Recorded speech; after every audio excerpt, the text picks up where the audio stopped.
Hər birinizi salamlayıram dostlar. Bu günləri biz deməli alqoritmdə ən böyük ən kiçik qiymətin tapılması mövzusuna baxacağıq. Əvvəlcə onu deyim ki, bu mövzu çox mühüm məsələdir, mühüm mövzudur. Çünki DİM-in istənilən bir imtahanında ən az bir sual, fərqi yoxdur, bu alqoritm şəklində verilsin, Python şəklində verilsin, ən az bir sual ən kiçik, ən böyük qiymətin tapılmasına aid düşür. Yəni bu mütləq şəkildə həm MİQ imtahanlarında ola bilsin, düşə bilər, həm magistr imtahanları. Magistra çox görünmür, amma DİM imtahanlarında demək olar ki, hər imtahanda, hər qəbul imtahanlarında bu mövzudan bir sual düşür. Bu mövzuda videonun çəkilməsinə məqsəd odur ki, deməli bir çox müəllimin deməli müəllimlər arasında gəzən həmin o mifi, həmin o deməli üsulu tərk etməkdir. Nə üçün? Çünki bir üsul var ki, misal üçün müəllimlər arasında deyirlər, şagirdlər arasında deyilir ki, nə bilim ən böyük qiymət tapanda dövrdən bir vahid kiçik çıxmaq lazımdır, ən kiçik tapanda nə bilim bir vahid böyük. Yəni bu kimi temalar var. Amma əslində işlər o cür getmir. Çünki bəzi testlərdə, yəni əksər testlərdə o getsə də, elə bir test var ki, həmin testdə o işləməyə bilər. Yəni onu qayda şəkildə öyrənməkdənsə, bu şəkildə məğzini, mənasını öyrənmək çox yaxşı olar. İndi isə gəlin həmin o deməli suallara baxmağa, analiz eləməyə başlayaq. Amma o başlamamışdan əvvəlcə onu demək istəyirəm ki, deməli bu səhifə, bu PDF Telegram kanallarında paylaşılır və bu səhifə bizim Leyla Həziyeva ilə bərabər müəllifi olacağımız Sıfırdan Mövzular kitabına aid olacaq bu səhifələr. Siz də deməli nömrə ilə əlaqə saxlayıb öncədən sifarişçi kimi yazıla bilərsiniz. Bu şəkildə. İndi isə gəlin suallara keçid eləyək. Nə deyir bizə? Alqoritm icrasından sonra 512 ədədi çap olunarsa, daxil edilmiş S dəyişəninin ən kiçik qiymətini müəyyən edin deyilir. İndi baxaq görək burada 512 çap olunur deyirsə, bəs 512 nəymiş ki çap olunub? Çap olunma əməliyyatını görürəm ki, burada A çap olunubmuş. Yəni çap olunan A-dır. A-nın başlanğıc dəyərini görürəm ki 8-dir. Amma 8-i bir neçə dövrdən sonra 512 olaraq çapa veriblər. Yəni 8-in üzərində elə bir dəyişiklik olub ki, ondan sonra A çap olunanda 512 çap olunub. Yəni 8 512-yə çevrilib. Bu şəkildə fikirləşirik bunu. Bəs bizim bu harda işimizə yarayacaq? Dövrlərinin sayının tapılmasında. Deməli, dövrlərin sayını tapsaq, əslində biz burada S-in qiymətlərini tapmağa yaxınlaşa bilərik. Gəldik indi dövrlərin sayını tapmağa. 8 əgər 512-yə çevrilibsə və hər dövrdə 2 dəfə artıbsa A-nın qiyməti, onda 512-ni 8-ə bölək və 2-yə neçə dəfə vurulmuş olduğunu göstərək. Yəni 512-ni 8-ə bölsəz, nə edəcək? Deməli 2 üstü 9-dur bu. 2 üstü 3-ə bölsəm, o eləcə 2 üstü 6, deməli 64 alınacaq. Yəni 512-ni 8-ə bölsəz 64 alınır. Yəni 8 əslində 64 dəfə artıbmış bu prosesin sonunda. Hər dövrdə əgər 2 dəfə artırsa, 64 dəfə artması üçün 6 dəfə vurulmalıdır bu 8 2-yə. Və 8 2-yə 6 dəfə vurulmalıdır. Belə, deməli 6 dövrə bu işlərin hamısı bitmiş olacaq. Yəni 6-cı dövr baş verir. Baxın, çox maraqlı məqamdır. 6-cı dövr baş verir. O demək deyil ki, 6-cı dövrə də müəllim girə bilirik. 6-cı dövrün nəticəsi ilə girə bilmirsiniz. Amma 6-cı dövr baş verir. Misal üçün, siz müəyyən bir qiymətlə 6-cı dövrə girə bilərsiniz. Amma 6-cı dövrün baş verib qutarandan sonraki nəticəsi ilə 7-ci dövrə girə bilmirsiniz. Deməli, 6-cı dövrlə, 6-cı dövrün nəticəsi ilə girmək tamamilə başqa şeylərdir. Yəni 6-cı dövrün baş verməsi üçün, bura diqqətlə qulaq asaq, 6-cı dövrün baş verməsi üçün 5-ci dövrün nəticəsi ilə bura girmək lazımdır. Yəni girmək olar. Amma artıq 6-cı dövrün nəticəsi ilə bura girə bilirəmmi müəllim? Bu şərtə girə bilirəmmi? Xeyr, girə bilməzsiniz. Çünki 6-cı dövr sonuncu dövrdür.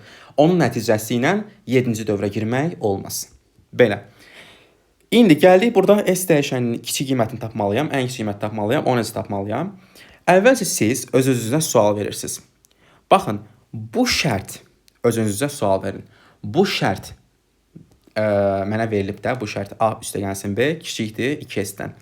Bu şərtlə mən S-in sizcə ən kiçik qiymətini yoxsa ən böyük qiymətini tapa bilərəm? Yəni mənə bir müəyyən bir bərabərsizlik verilir. Tutaq ki, x böyükdür 5-dən. Bu bərabərsizlikdə mən x-in ən böyük yoxsa ən kiçik qiymətini tapa bilərəm? Təbii ki, ən kiçik qiymətini tapa bilərəm. Çünki buradakı ən kiçik qiymət olacaq 6. Amma ən böyük yoxdur, sonsuzdur. Mindir, milyondur, trilyondur bu şəkildə. Ona görə siz əvvəlcə öz-özünüzə sual verməlisiniz ki, burada S-in ən kiçik yoxsa ən böyük qiymətini tapmaq olar. Bu belə. Yəni A plus B kiçikdir 2S-dən. Buradan siz S-in ən kiçik yoxsa ən böyük qiymətini tapmaq olar? Təbii ki, ən kiçik qiymətini tapmaq olar. Çünki ən böyük qiymət tapmaq mümkün deyil. Yəni təsəvvür edin ki, A plus B bölünsün 2 böyükdür S, kiçikdir S-dən. Bu şərtdən mən təsəvvür edin A plus B bölünsün 2 10-dur. Deyirəm ki, 10 S-dən nədir? Kiçikdir. Buradan sizcə S-in ən böyük yoxsa ən kiçik qiymətini tapmaq olar? Təbii ki, ən kiçik qiymətini tapmaq olar. Əla. Mükəmməl. Bunu müəyyənləşdiririk. Ay müəllim, bəs bu nə üçün lazımdır? Nə üçün maraqlıdır bu bizə? Çünki əgər bu şərtdə, yəni bu şərt ödənirsə ki, ən kiçik qiymət tapmaq lazımdır. Tutaq ki, mən deyirəm ki, buradan bu şərt ödənərsə, biz nəyə tapa bilərik buradan? Ən kiçik qiymət tapa bilərik, düzdürmü? Əla. Əgər bu şərt ödənirsə ki, ən kiçik qiymətini tapmaq olar, onda həyə gedəndə, yəni həyə getməsi üçün mən çalışmalıyam. Yəni çalışmalıyam ki, bu həyə getsin ki, ən kiçik qiymət tapa bilim. Təkrar deyirəm, biraz qarışıq deyə bilərəm fikrimi. Təkrar deyirəm ki, əgər buradan ən kiçik qiymət tapa bilirəmsə, onda çalışacağam ki, bu həyə getsin. Yəni bu şərt ödənsin ki, mən nəyi tapım? Ən kiçik qiymətini tapım.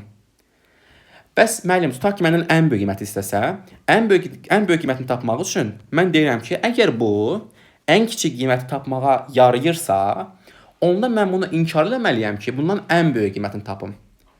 Başa düşdüyümü bura qədər təkrar edirəm. Deməli, bu ifadədən mən tuta bilirəm ki, ən kiçik yoxsa ən böyük qiymətini tapmaq olar. Əgər bilirəmsə ki, bu ifadədən ən böyük qiymətini tapmaq olar və bu ən kiçik qiymət tapmaq olar, onda mən bunu təsdiq eləməliyəm. Deməliyəm ki, hə, bu ən kiçik qiymət tapmağa yarayırsa, onda gəlin bunu həlləyək, okeyləyək. Amma ən böyük qiyməti tapmağı istəsələr məndən, mən bunu nə etməliyəm? İnkar eləməliyəm. Çünki bu axı ən kiçik tapır. Mən bunu inkar eləməliyəm ki, ən böyük qiyməti tapım. Aydındırmı? Əla.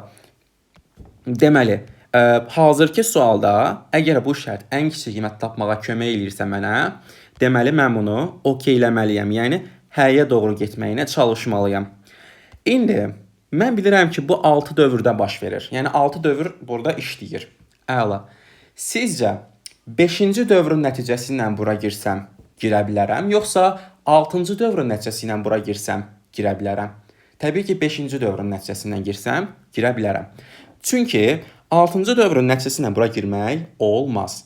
Çünki bayaq izah elədim ki, 6-cı dövrün nəticəsi ilə bura işləmir, amma 5-ci dövrün nəticəsi ilə bura işləyir ki, 6-cı dövr baş verir. Ona görə də, deməli, əgər mən çalışıramsa ki, bu hələnsin, yəni okeylənsin, onda A üstə gəlinsin B kiçikdir 2S ifadəsi hələnməlidir. Yəni 6-cı dövrün nəticəsi ilə bu hələnməz. Ona görə 5-ci dövrün nəticəsi ilə bu okeylənəcək, yəni hələnəcək. Aydındırmı? Əla. Deməli, mən buradakı A-nı, B-ni, C-ni, S-i nə edəcəm? 5-ci dövrün nəticəsi olaraq qeyd edəcəm. Yəni 5-ci dövrün nəticəsində bu ifadə hələ də işləyəcək. Bu bilgimə görə mən çalışıram ki, A, B və S-in 5-ci dövrün nəticələrini burada yerinə qoyun və bu bərabərlik hələ də ödənsin. Baxın, bu bərabərlikdir, düzdürmü? Hələ də ödənir. Nəyə görə? Çünki 5-ci dövrün nəticəsi burada işləyir. Bunu bilirəm. Nəyə görə? Çünki 6 dövrü baş verir daxı. 5 dövrün nəticəsi burada işləyəcək ki, 6-cı dövr baş versin. Amma, ay müəllim, axı 6 dövr baş verir burada. 6-cı dövrün nəticəsi bura işləməz? Xeyr, işləməz. Çünki 6-cı dövr baş verir, amma nəticəsi bura girə bilmir. Çünki girsə bura, onda 7 dövr baş verəcək. Bu şəkildə. Yəni, əsas məğz buraydı. Deməli, nə etməliyəm indi? 5-ci dövrün nəticələrini burada yerinə qoyub hesablayacağam. İndi, A-nın, deməli, 5 dövrün nəticəsində neçə olacaq A-nın qiyməti? 8 idi. Onda A-nı mən 5 dəfə 2-yə vurmalıyam. Çünki A hər dəfə 2 dəfə artır. 8 vurulsun 5 dənə 2 nə olacaq? 32 vur 8, 2 üstü 3 vurulsun 2 üstü 5, 2 üstü 8. Yəni 256 eləyir. Təkrar hesablayaq. Deməli, A 8 idi, yəni 2 üstü 3-dür. Mən onu 5 dənə 2-yə vursam, 2 üstü 8 eləyəcək. O da bərabər nə? 256-ya. Bu şəkildə. Deməli, A-nın qiyməti 256-dır. Üstə gəlinsin. Gəldim indi B-nin qiymətinə.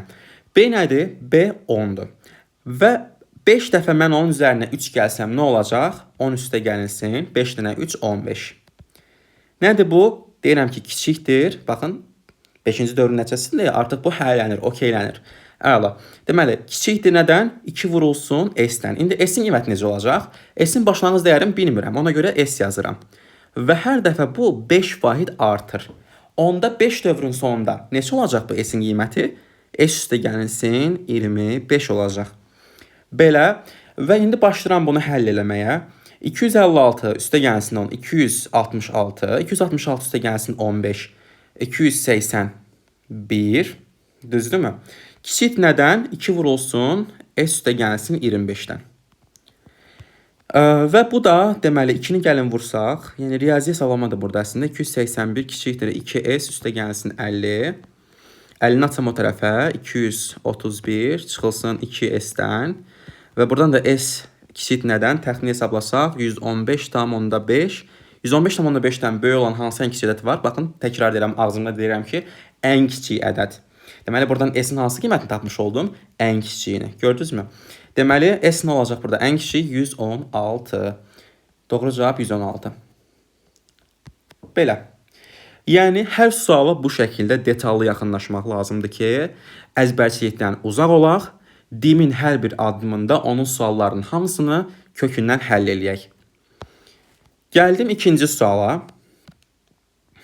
İkinci suala. İkinci suala nə deyir mənə? Deyir ki, algoritm icrasından sonra 134 ədədi çap olunarsa, daxil edilmiş K dəyişəninin ən böyük son qiymətini müəyyən edin. Baxaq. Deməli 134 çap olunur. Çap olunan nə imiş ki? M çıxılsın N imiş. Baxın, çox adam soruşa bilər ki, çap blokun içərisində hesab əməli yerinə yetirirlər. Yetirirlər hesab əməli. Amma bir şeyə mənimsətmədiyim müddətcə o hesab sayılmır. Ona görə mən onu paralelogramın içərisində yaza bilərəm. Yəni, bu bir yanlış deyil. Deməli, N çıxılsın N-i paralelogramın içərisində yaza bilərəm. Çünki o mənə elə bir ki, cavabı çap elə deyir. Yəni, demir ki, bunu həll elə. Sadəcə M çıxılsın N ifadəsini çap elə deyir. Ona görə də mən bunu A bərabərdir, M çıxılsın N şəklində yazmadığım müddətcə, A burada random bir şeydir. Yazmadığım müddətcə, deməli, bu hesab sayılmır və bu düzbucaqlı içərisində yazılmağa məhkum deyildir. Bu da belə. İndi, M çıxılsın N nə imiş? 134 imiş. M çıxılsın N 134. M-lə N-in nə olduğuna baxaq. Deməli, M deyir ki, əvvəlcə 210 idim mən. N-də deyir ki, mən 100 idim. Amma mən K-nı bilmirəm. Okey, tamam, K-nı bilmək problem deyil. Amma mən əlavə olaraq dəyişəni, elə bir ki, bu dövrün neçə dəfə baş verdiyini də bilmirəm. Tapaq, problem deyil. Deməli, mən X-ə nə deyirəm? X-ə dövrlərin sayı deyirəm. Deyirəm ki, tutaq ki, bu X dövrə baş verdi. Bu şəkildə. İndi, M-in bu son qiymətləridir də, M-lə N-in son qiymətləridir və onların fərqi nəyə bərabər imiş? 134-ə bərabər imiş. İndi, baxaq görək, X dövrün sonunda M necə görünəcək? Əvvəlcə 210 idi. 210 idi. M görürəm ki, hər dövrdə 3 vahid artır. Onda X dövrün sonunda 3X vahid artacaq. Maraqlıdır, gəlin baxaq təzdən. Deməli, hər dövrün sonunda 3 vahid artır. Onda X dövrün sonunda 3X vahid artacaq. Misal üçün, bir dövrün sonunda 3 vahid artır. 2 dövrün sonunda 6 vahid artır. 3 dövrün sonunda 9 vahid artır. Onda X dövrün sonunda 3X vahid artacaq. Deməli, 210 artıq olacaq nə? 210 üstə gəlinsin 3X. Çıxılsın nə? N. N nəyə bərabərdir? N 100 idi. Düzdürmü? 100 idi. X dövrün sonunda hər dəfə 5 vahid azalırsa, onda X dövrün sonunda 5X vahid azalacaq. Və bu nəyə bərabərdir deyir? 134-ə. Yəni, buradan da cavab sadələşmə aparsaq tənliyi tapa bilərik ki, bizə sani 210 çıxılsın 100, 110, mənfi ilə mənfi müsbət eləyir, üstə gəlinsin 8x bərabərdir nəyə? 134'ə. Buradan da 8x nəyə bərabərdir? 24'ə. X buradan nədir? X də 3'dür. Əla. Deməli, mən dövrlərimin sayını nə tapdım? 3 tapdım. Deməli, 3 dənə dövr baş veribmiş burada. İndi gəldim nəyə? K dəyişənin ən böyük son qiymətini tapmağa. Əla. İndi mən öz-özümdən soruşuram. K-nın buradan ən böyük yoxsa ən kiçik qiymət tapa bilərəm? Baxıram, tutaq ki, m plus n olsun, nə bilimi, olsun 20, özümdən atıram random şəkildə. Belə bərabərsizlik yazıram. Deyirəm, buradan K-nın ən böyük yoxsa ən kiçik qiymət tapa bilərəm? Təbii ki, ən böyük. Ona görə mən çalışacağam ki, bu okeylənsin, yəni həyə tərəf gəlsin. Yəni, elə dövr nəticəsindən bura girməliyəm ki, m, n, k elə dövr nəticəsi olmalıdır ki, hə cavabı bura uyğun olsun. Aydındırmı? Hə cavabına gələ bilim. Yəni, hələnsin cavab. Bu bərabərlik ödənsin. Deməli, qaydıram geriyə. Deməli, m-n böyükdür k-dan deyəndə, deməli, buradan k-nın ən böyük qiymətini tapa bilirəmsə, onda bu həyə tərəf gəlməlidir, düzdürmü? Hə, üzrü sayın fikrim yayındır. Deməli, həyə tərəf gəlməlidir. Həyə tərəf gəlməsi üçün isə sizcə bu 3-cü dövrün nəticəsi ilə girməlidir, yoxsa 2-ci dövrün nəticəsi ilə girməlidir? Təbii ki, 2-ci dövrün nəticəsi ilə, 2-ci dövrün nəticəsi ilə. Çünki 3-cü dövrün nəticəsi ilə girə bilmərəm mən bura. Aydındırmı? Niyə? Niyə ayməlim, niyə girə bilmirəm? Çünki 3-cü dövrün nəticəsi ilə girsəm, bu həyə tərəf gəlməyəcək, yoxa tərəf gələcək. Aydındırmı? Əla. Deməli, burada yenə mən 2-ci dövrün nəticəsi ilə bura girməliyəm. Yəni, buradakı m, n, k ödənməsi üçün, nəyə görə ödənsin? Çünki ən böyük istəyir məndən. Ödənməsi üçün nə olmalıdır? Deməli, 2-ci dövrün nəticəsi ilə bura girməliyəm. Əla. İndi gəldim 2-ci dövrün nəticəsi ilə m-nin və k-nın qiymətlərini tapmağa. M-in qiyməti başlanğıc dəyəri 210 idi. 210. 210-un 2-ci dövrün nəticəsi ilə, elə ki 2 dövrün nəticəsi ilə nə olacaq m-in qiyməti? 6 vayda artacaq. Çünki hər dövrdə 3 vayda artırdı. 2 dövrün nəticəsində 6 vayda artacaq. Əla. Üstə gəldim n. N-in qiyməti nədir? Başlanğıc dəyəri 100. Düzdürmü? İndi 100 də 2 dövrün nəticəsində 10 vayd azalacaq. Düzdür? Və deyir ki, bu ödənməlidir. Yəni, k-dan böyük olmalıdır. Böyük nədən? K-dan. K-nın başlanğıc dəyərini bilirəmmi? Xeyr, ayməlidim. Deməli, k vurulsun nəyə? Neçə dəfə 3-ə? Təbii ki, 2 dəfə. Çünki 2 dövrün nəticəsində artıq bu 3-ə yox, 9-a vurulmuş olacaq. Yəni, daha doğrusu, bircə saniyə, bəli. 3 vurulsun 3, 9. Bu şəkildə. Deməli, 210 üstə gəlsin 6, 216. 216 üstə gəlsin 100, 316. 316 çıxılsın 10. Nəyə bərabərdir? 306-ya. 306-ya. Və bu nədən böyükdür? 9k-dan. Bu şəkildə. İndi mən hər tərəfi 9-a bölsəm, nə inəyəcək?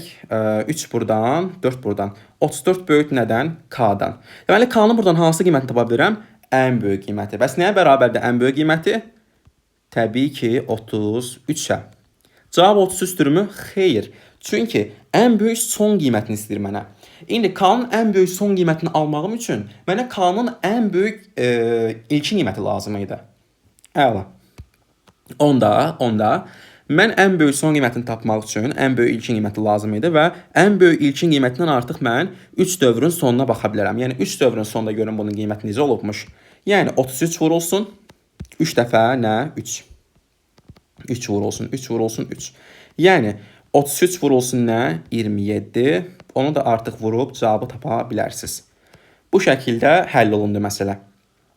İndi gəldim 3-cü suala. Yəni suallar həqiqətən çox maraqlıdır. Çünki heç bir mənbədə yoxdur. Tamamilə sıfırdan yazmışam.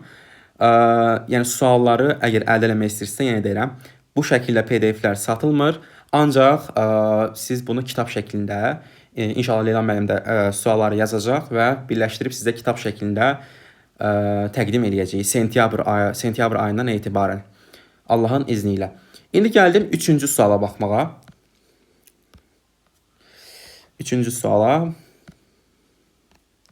Nə deyir mənə? Alqoritm icrasından sonra A dəyişəninin son qiyməti 200 olarsa, X dəyişəninin daxil edilmiş ən kiçik ilkin qiymətini müəyyən edərək X-in son qiymətini tapın. Burada o maraqlı məqamlar var. Baxaq. Alqoritm icrasından sonra A dəyişəninin son qiyməti 200-dür. Deməli, sonda artıq A nəymiş? A 200 imiş. Amma mənə nə lazımdır? Mənə lazımdır ki, bu şərtdən çıxandan sonra vəziyyət necə olubmuş, A-nın qiyməti necə olubmuş. Görürəm ki, burada A çıxandan sonra onun başına bir dənə də oyun açıblar. Yəni 10-a vurublar, düzdürmü? Onda bura A nə ilə giribmiş? 20 ilə. Çünki 20 ilə girməlidir ki, ona vursunlar, 200 alsınlar. Bu şəkildə. Deməli, artıq buradan çıxanda 20 ilə çıxıbmış. Əla. Nə? A 20 ilə çıxıbmış. A 20 ilə çıxmalıdır. Deyir ki, x dəyişəninin daxil edilmiş ən kiçik ilkin qiymətini müəyyən edərək son qiymətini tapın. Deməli, x-in mən ən kiçik ilkin qiymətini tapmalıyam. Düzdürmü? Amma əvvəlcə mən bilməliyəm ki, neçə dövr baş verib. Dövrlərin sayını hələ də bilmirəm mən. Onu tapmaq üçün nə etməliyəm? A-nın son qiymətinə baxmalıyam. İlk qiymətinə baxmalıyam 15. Son qiymətinə baxmalıyam 20. Və görürəm ki, hər dövrdə bir vahid artır. Görürəm ki, bu ümumilikdə 15-dən 20-yə qalxıb, düzdürmü? Deməli, 5 vahid artım var. Hər dövrdə bir vahid artırsa, deməli, bu 5 dövr baş veribmiş bunun üzərində. Yəni, 15-dən 20-yə 5 vahid artıbsa və hər dövrdə bir vahid artırsa, deməli, burada 5 dövr baş veribmiş. Bu şəkildə. Bu belə. Deməli, mən dövrlərin sayını tapdım ki, 5 dövrdür. 5 dövr. Və baxmalıyam ki, mən buradan ən böyük yoxsa ən kiçik tapa bilərəm. İndi, x dəyişənin daxil edilmiş ən kiçik ilkin qiymətini tapın deyirsə mənə, onda x-i çalışıram ki, ən kiçik eləyim, düzdürmü? Və baxıram ki, ən kiçik yoxsa ən böyük qiymət tapa bilərəm. Baxıram. Deməli, A-nı gəlin keçək bu tərəfə. Olsun x böyükdür 2b çıxılsın A-dan. Buradan sizcə ən böyük yoxsa ən kiçik tapmaq olar? Təbii ki, ən kiçiyi tapmaq olar. Ən kiçiyi. Əgər x-in ən kiçik qiymətini tapmaq mümkündürsə, onda bunu nə etməliyəm mən? Təsdiq eləməliyəm, həyə gəlməliyəm. Görürəm ki, 3 sual həll eləmişik və 3 sualın heç birində bunun inkarı yoxdur. Amma onların inkarını da indi həll eləyərik, yəni əkslərinə baxarıq. Bu belə. Deməli, məndən nə istəyirdi? Ən kiçik qiyməti tapmağı və bu bərabərdən görürəm ki, mən artıq buradan x-in ən kiçik qiymətini tapa bilərəm. Əla, deməli, mən bu şərti nə etməliyəm? Həll eləməliyəm, yəni təsdiq eləməliyəm. Təsdiq eləməyim üçün mənim, deməli, A, 2B və x nə olmalıdır? 5-ci dövrün nəticəsi yox, 4-cü dövrün nəticəsindən girməliyəm bura və 4-cü dövrün nəticəsi olmalıdır. Təkrar edirəm. Deməli, mən bunu həll eləməyim üçün, yəni təsdiqləməyim üçün, onda bu şərtdə A, x və B 5-ci dövrün nəticəsi ilə yox, 4-cü dövrün nəticəsi ilə yoxlanmalıdır. Yəni A, x, B 4-cü dövrün nəticəsi olmalıdır. Çünki 5-ci dövrün nəticəsini mən bura girə bilməyəcəm, ona görə bu yoxa gəlmiş olacaq, amma mən istəyirəm ki, həyə gəlsin, ona görə nə etməliyəm? 4-cü dövrün nəticəsi ilə bu şərtə baxmalıyam. Gəlin baxaq. Deməli, gəlin belə eləyək. A-nın başlanğıc dəyəri 15-dir. 4-cü dövrün nəticəsində nə olacaq? 4 vahid artacaq, olacaq nə? 15 isə gəlsin 4. Böyükdür. X-in başlanğıc dəyərini bilmirəm, amma hər dəfə A qədər artır. Maraqlıdır. Deməli, A-nın başlanğıc dəyəri 15 idi. Birinci dövrün nəticəsində A-nın qiyməti 16 oldu. Deməli, x-in qiyməti neçə olacaq? X üstə gəlsin 16. Üstə gəlinsin, ikinci dövrün nəticəsində 16 bir vahid artacaq olacaq 17. Üçüncü dövrün nəticəsində 18. Dördüncü dövrün nəticəsində isə 19. Çox maraqlıdır. Baxın, x-in qiyməti nəticədə baxın bu şəkildə olacaq. 16 üstə gəlsin, 17 üstə gəlsin, 18 üstə gəlsin, 19. Yəni x bu qədər artacaq, A qədər artacaq.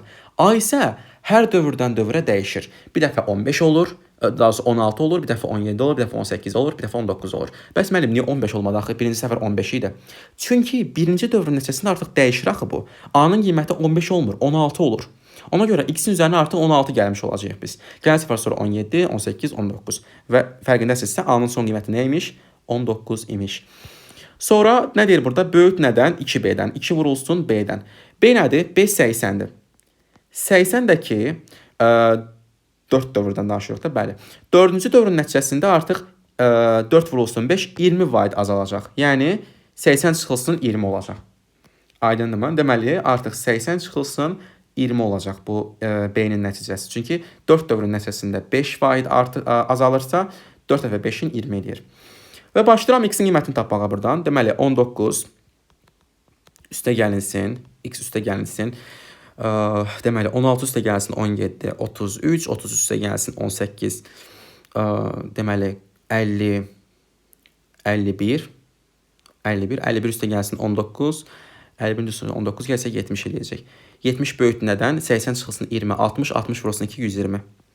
Buradan da x üstə gəlsin 89, böyükdür 120-dən. Buradan da x böyük nədən? 11, 11, o da 30, 31. Deməli x ən böyük burada nə ola ən az nə ola bilər burdan? X bu bərabərlikdə ümumiyyətlə biz ən az tapa bilərik. X-in ən az qiyməti nəyə bərabərdir? 32-yə bərabərdir. Deməli x ən az neçədir?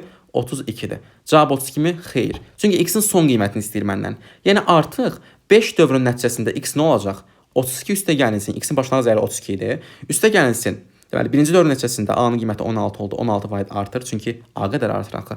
İkinci dövrün nəticəsi 17. Üçüncü dövrün nəticəsi 18. Dördüncü dövrün nəticəsi 19. Beşinci dövrün nəticəsi 20. Nəyə görə müəllim? 5 çünki 5-ci dövrdən çıxır axı bu. 5-ci dövr, yəni tamamlanmalıdır ki, çıxsın. Əla. Deməli, onda x-in son qiyməti nə olacaq? Baxın, bu olacaq. Yəni bunu hesablasaq cavab çıxacaq. Bu şəkildə.